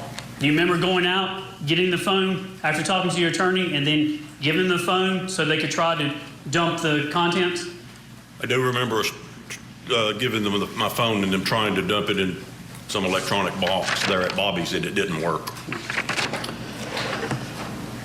But you had left your phone in the car when you were meeting with law enforcement, is that right? I don't recall. Now, during these meetings, some of them were just long. They were just long meetings, right? Yes. And you've had an opportunity to listen to some of these meetings? Some of them, yes. You go back and try to remember as much as you can, correct? I tried. And they can get aggressive. Y'all can get at it. Both sides, and Pope could go at you pretty good. I don't remember both sides getting aggressive, but yes, Pope. Oh, that's fair. Sergeant Pope could get aggressive with you. Correct. But they were pushing you because they felt like you weren't telling them everything. Is that fair? Uh-huh. And you were not telling them everything, right? You were holding back. I didn't, yeah. Yeah.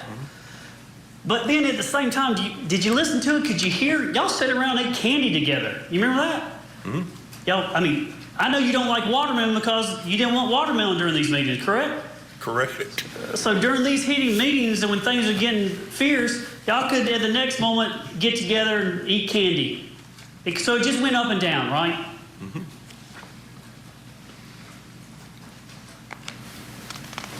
Judge, this is a good. Can we stop here? We'll take 10. All right, he's been going for quite a while there. The the state deciding they're going to take a little bit of a break. That gives us an opportunity to bring in our guest. Joining us to discuss this hour is trial attorney and former prosecutor Sue Ann Robinson. Sue Ann, thank you so much for joining us here on the program. Want to get your thoughts on how Rusty Barton is doing. Again, he's not quite a hostile witness, but certainly the jury was told he was defense friendly, which gives some, leeway to prosecutors to ask questions, and they've taken advantage of that for sure.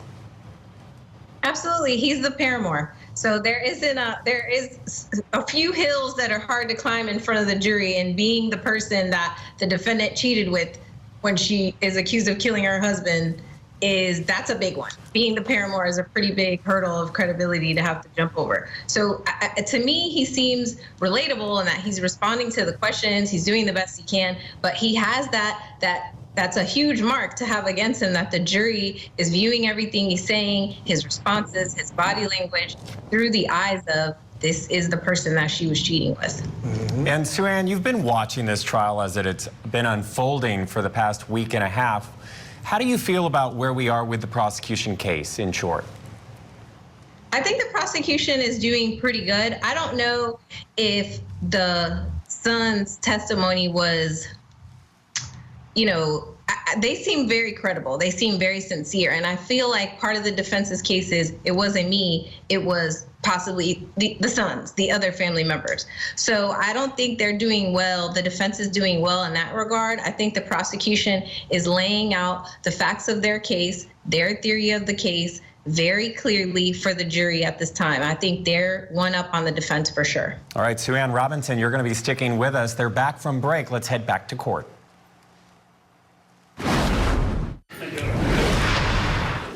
Ms. Barton, I want to talk about the interviews themselves.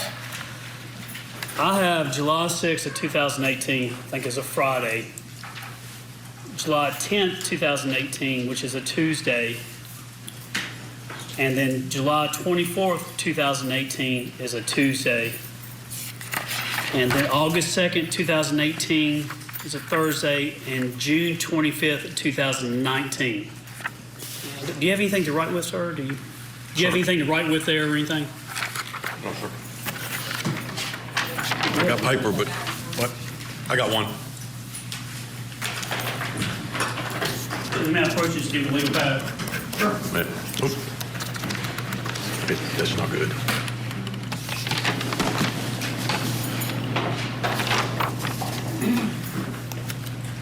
All right, for defense counsel, the dates again are July 6, 2018. It's a Friday. July 10th, 2018.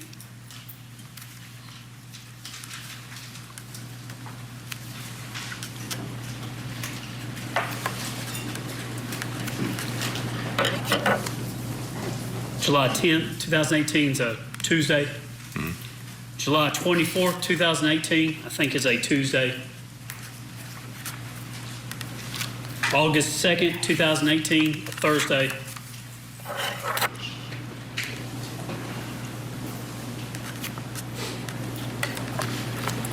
June 25th, 2019, which is a Tuesday.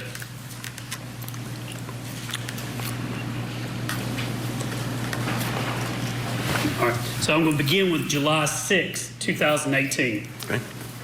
Do you remember that to be meeting, I think, was it at your house with the TBI agents? Daughter's house, but that's where I was living, so yes. What do you remember about them showing up? I was there alone upstairs in my bedroom. Heard, I don't remember, doorbell, knock on the door, dogs barking, something. Came out, I can look down onto the foyer and I could see several people walking away down the sidewalk. So I ran down the stairs and around through the kitchen and out into the garage and opened up the big garage door, and because they were out in the parking area. And did you let them in your house to talk to you? I did. And did y'all have how would you describe the conversation? Pleasant, professional, it was fine. Did you know why they were there? Well, not initially, but they told me. What do you remember them asking you why, or saying why they were there? They just said that, asked me did I know Gary and Melody Farris, and I said I did, and that they were, I don't remember exactly how it was worded, but basically that they were investigating a murder, and that Gary had been murdered, and then there was an attempt for a cover-up, and they just wanted to talk to me about my whereabouts. Yeah. What, do you remember them asking you when was the last time that you talked to Melody? I do not remember that, but Do you remember them asking whether it was a day ago, a week ago, a month ago, or a year ago? Do you remember that phraseology? I think it was something like that, yes. Do you remember saying maybe a week? Well, I listened to the tape that you gave me, so yes. Okay. So your answer on that day was the last time you talked to her was maybe a week? Correct.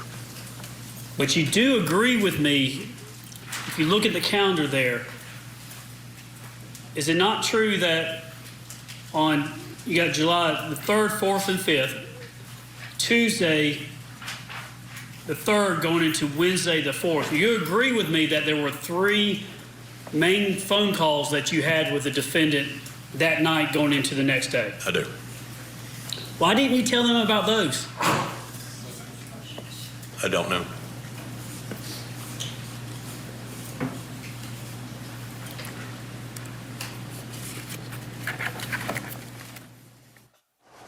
The ex-lover there on the stand, and things are going to heat up in that courtroom. We have to fit in a short break. We're going to hit the pause button. When we come back, the prosecutor asked Rusty Barton point blank, did you kill Melody Farris's husband? Keep it right here. You're watching Court TV, your front row seat to justice.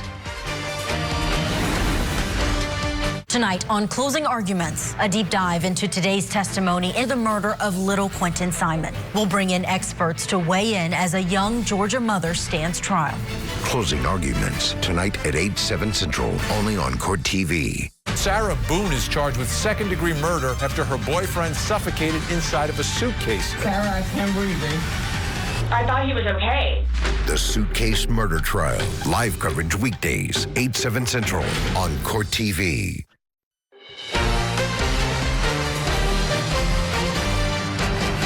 We are continuing now with our coverage in the burn pile murder trial of Melody Farris. Her ex-lover is testifying now for the state. That's right. The prosecutor is now questioning him about the last time that he saw the defendant and if he killed Gary Farris. Let's get you back to court.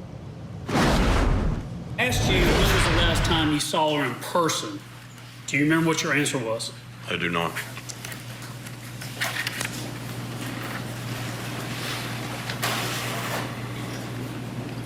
If it was last summer or last year, do you remember saying that? I do not remember what I said. No, sir.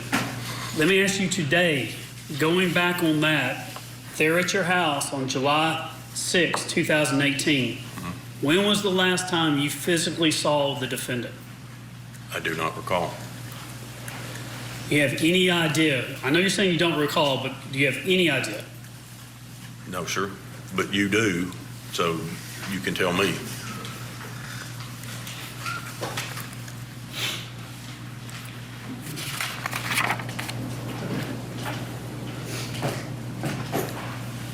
You said you listened to the recording. Do you remember after they told you Gary had been murdered and they were asking you questions about Melody? Do you remember pausing for quite some time and then saying, I don't know what I should be telling you? I remember hearing that. So you wouldn't dispute if you heard yourself say that you did do that? I wouldn't dispute anything that there's the recording of. Why did you say, I don't know what I should be telling you? Why did you hesitate to tell law enforcement about the defendant? I'm being interviewed by the TBI for a murder that I know nothing about. You don't say nothing. Did you do the murder? No, sir. Where were you in July 3rd, 4th, and 5th of 2018? You should have a copy of that chart that I made that tells, and I have a copy of it, but I don't have it with me. I just want you to tell the jury where were you at? Well, Tullahoma, my area. Law enforcement got receipts and your phone records and Yes. showed you were not in Georgia, correct? Correct. Even grocery receipts. I think a video showing you getting groceries or something. Sir? A video showing you getting groceries? Detective Hayes knows what my pasta salad recipe is now. So if you didn't have anything to do with the actual murder, again, what would hesitate you to tell them what you did know?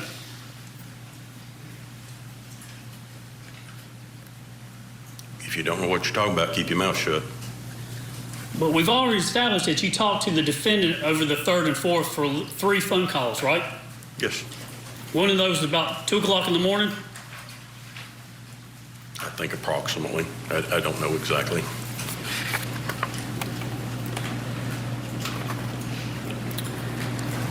Why did you give the defendant a credit card?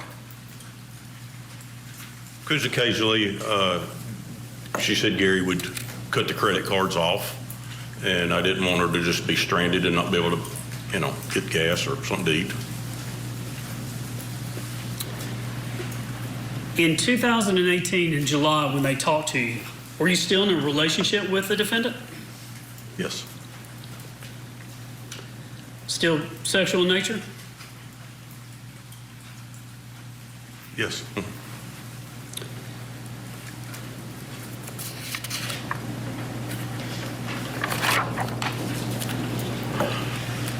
But we, at that point, we had not seen each other in quite some time. This thing is echoing. It's okay. But you were still having the affair, still ongoing. We were still talking.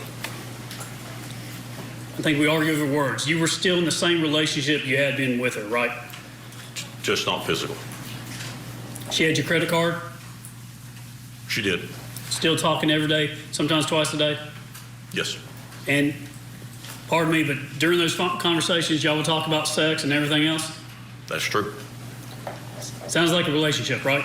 Not arguing that. No, I'm not. I'm not trying to. Yeah.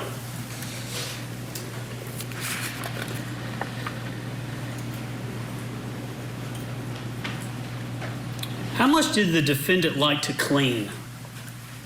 A lot. Is she a neat freak? Yes.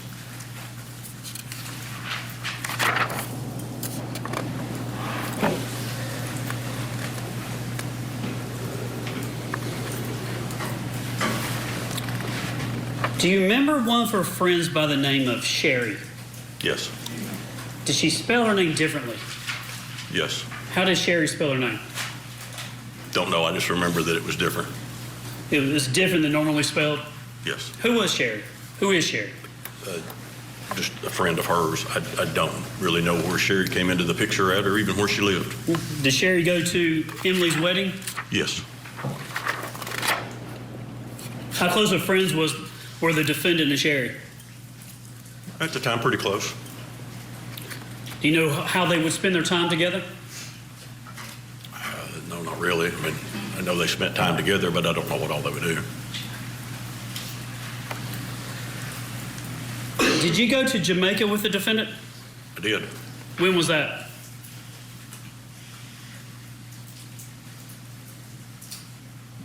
September of 17. How long did y'all go? About a week. Where'd y'all go? Well, do you remember the name of the resort? Hito. Excuse me? Hito. Hito? Mm-hmm. And do you know if the defendant had Sherry do anything with a credit card? No, I don't know that.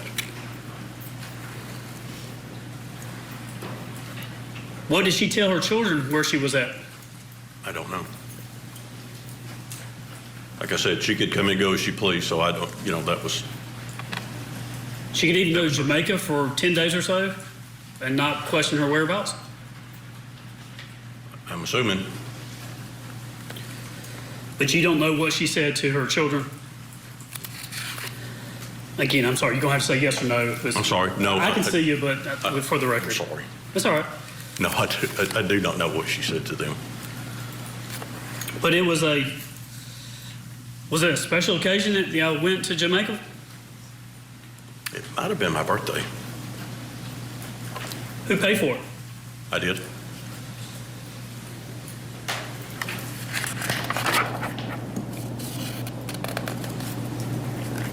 All right. July 10th, I'm going to move to that. So the next interview, July 10th of 2018. This is with the Sheriff's Office, Hayes and Pope for the first time. Okay. When they came up and you met at the office, how did it start out? I do not recall. Do you remember reaching out to them through your attorney that you wanted to talk? Do I remember reaching out to my attorney that? Did y'all initiate the conversation with law enforcement? I'm not understanding what you're asking. Who asked who to come and talk? Did y'all ask the sheriff's office to come and talk? Yes, we did. Okay. Yes. And that was because you wanted to correct some lies that you said or deception? Phone number. Tell the jury about that. Whatever phone number I had given, one of the phone numbers that I had given was incorrect, and I called Bobby Carter, my attorney, and told him, I said, I think I've got the right phone number, and and I think he actually called and gave it to the TBI agent, and then they came up at that point, and then to meet us.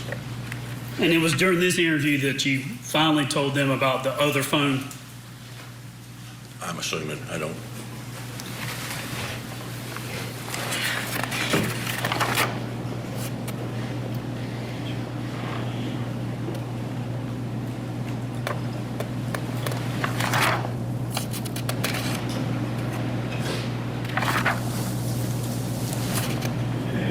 Did the defendant tell you that Gary had moved out for quite some time? That they had separated and he moved out? I think that was like years before. I don't know any details on that at all. When it came to what you knew of... You're asking, did Melody move out, or did Gary? Did Melody tell you that Gary had moved out of the home? I do not remember that at all. No, sir. Control the finances. According to her, Gary did. And to what degree did he, according to her, control the finances? 100%. But was she able to buy things or have things? Anything she wanted. Do you know why he controlled the money? I do not. Did you know about Ted Wiley? I did.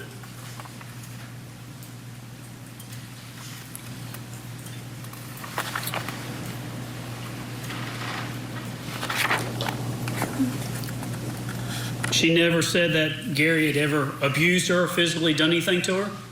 No.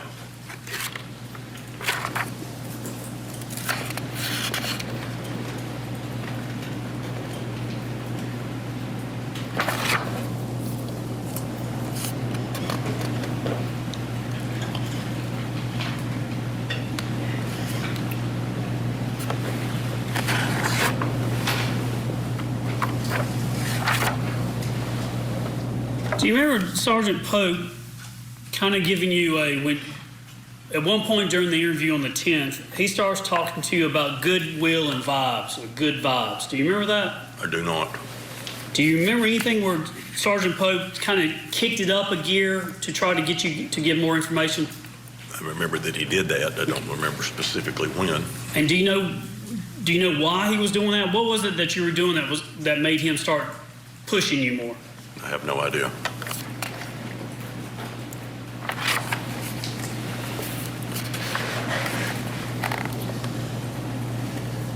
Do you remember Elizabeth Williams from the TBI? You were asked the question, who bought the defendant's other phone? I call burner, you say other. Should they press you on, did you buy that phone? Do you remember your initial response? I do not. Do you remember admitting that you did buy the phone for her? I do not.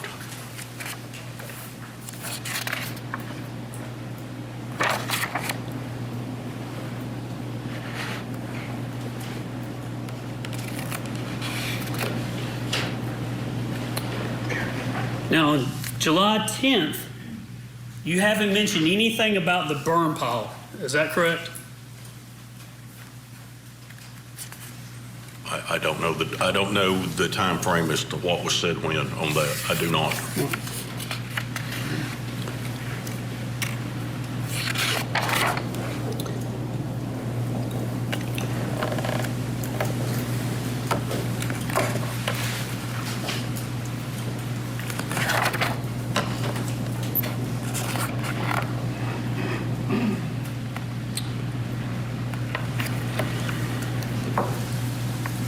On July 10th, do you remember telling law enforcement that the last communication, not in person, but by text, that you had with the defendant was on July 5th when they were looking for Gary? Yes. Do you remember what that text was? I think that's what it was. We're looking for Gary. And respond ASAP? You have it. I don't. I just remember it. No reason to disagree if that was the message. No. So the last time that you say that you talked to her was by that text on the 5th, the morning of the 5th, right? Yes.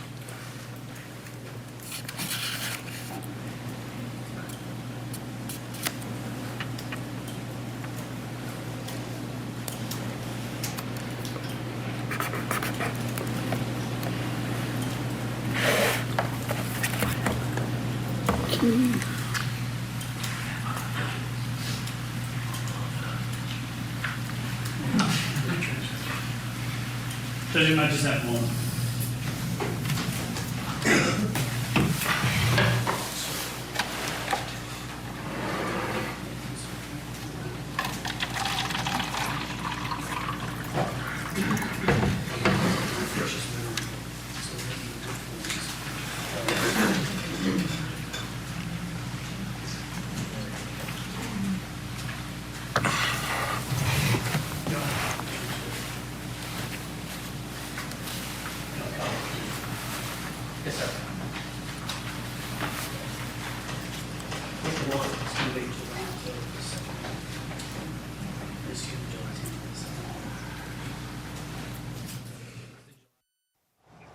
All right, so the direct is still underway, Michael. We're still waiting for them to make a few more points that we're expecting. Yeah, we're holding on for that, that admission, or at least something they're calling an admission. They've gotten a lot out of him to this point. The fact that she did tell him not to talk to police. They were talking, she was telling him about the fact that Gary would be dying soon. They were looking for wedding bands, that he was willing to lie to police for her. So a lot of that coming out. But the main part, this admission, they're still waiting to get to. Which the jury has already heard, but we haven't got to yet. Yes. All right, we're going to hit the pause button because we need to take a short break. More testimony from Rusty Barton when we come back. Court TV, your front row seat to justice. Are you incapable of telling the truth, Brian? On the premiere of Interview with a Killer. The problem is people don't believe me. A gruesome torture caught on camera. You told the police that you shot her because you wanted a Hollywood moment. The monster behind the memory card murders is speaking out. That sounds like a guilty man who's coming clean. Interview with a Killer. Series premiere Sunday, 8/7 Central on Court TV.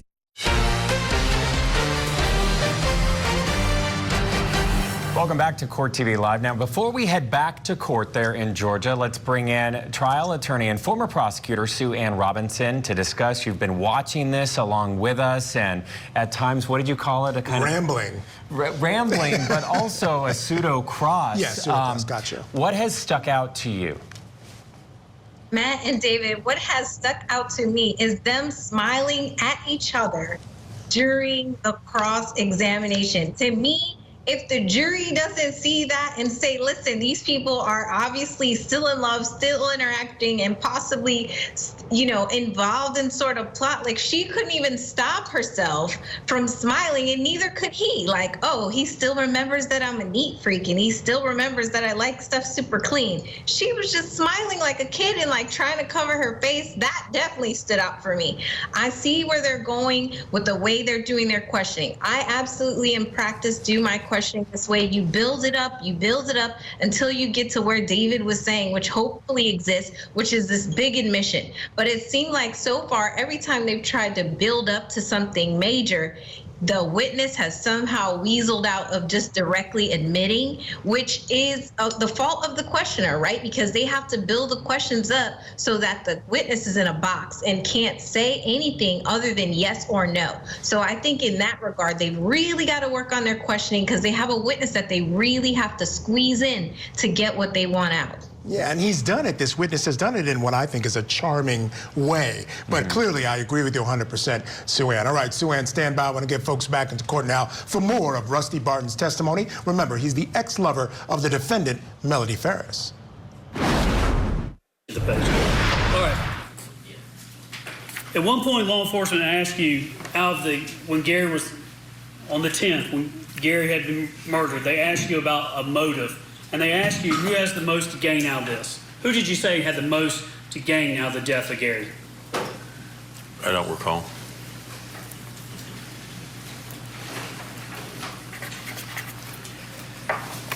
In that context, they were asked about Chad Bruce.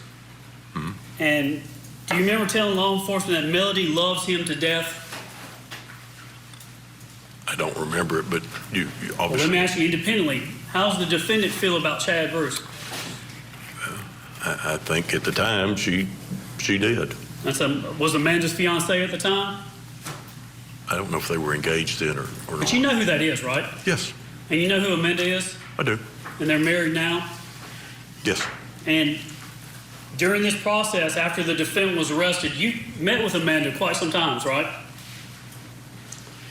They came up and got stuff from Martha out of the car. Yeah. Talked to her on the phone or by text message? I'm assuming, yeah. Chad also? Yes.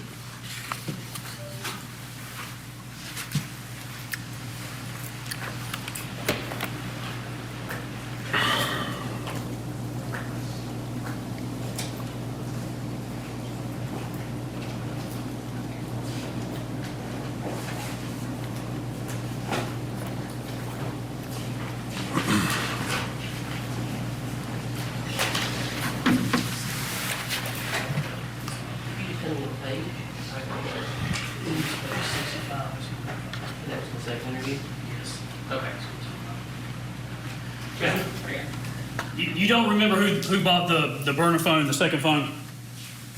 You don't remember whether or not you told law enforcement you did or didn't? You've lost me. Okay. Start again. The second phone that Melody had, the question was asked who bought it. Do you remember what your answer was? I do not. Judge, may I approach the witness to refresh his recollection? If you prefer, Jeff, you can have my copy of it. So I'll see if you can see the screen there. What am I looking at?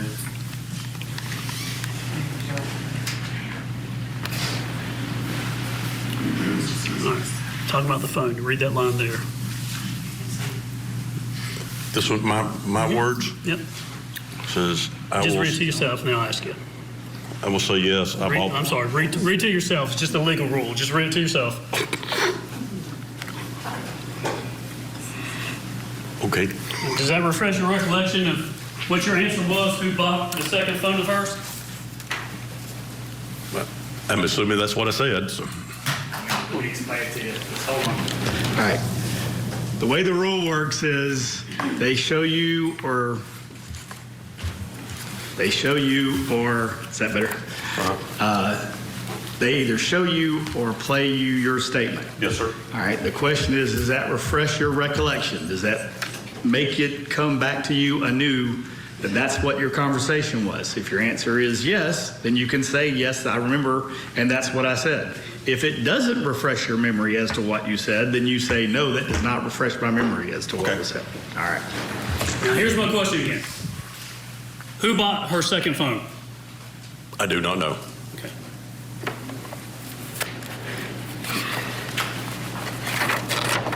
Just move that.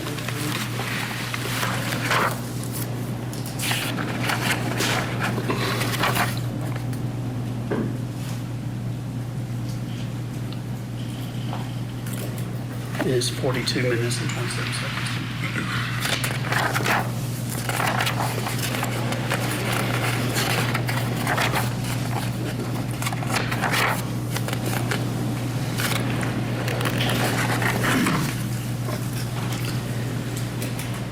How much money did the defendant know that Gary would have in his ATM or bank account at times, like a month? It varied.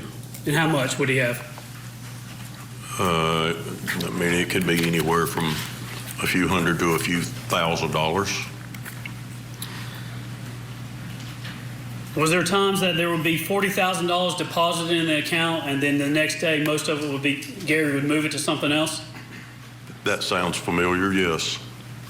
And that he would have $500,000 to $600,000 a year that he would make? Yes.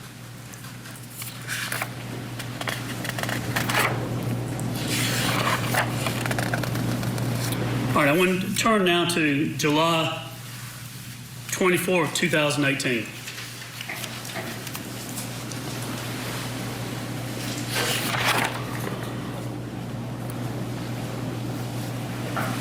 Law enforcement comes back and meets with you again, is that right? Yes. Is that because your attorney and you want to clarify something? I do not recall that.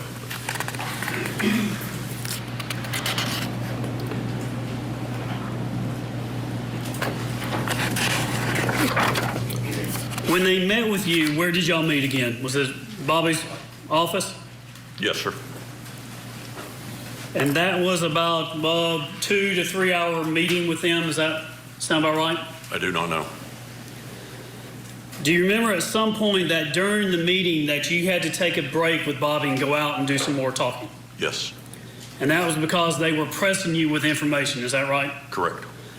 Pope didn't believe that you were telling him everything, and Hayes didn't believe that you were giving him all the information about those phone calls on the 3rd or the early morning of the 4th around 2 a.m., right? Right.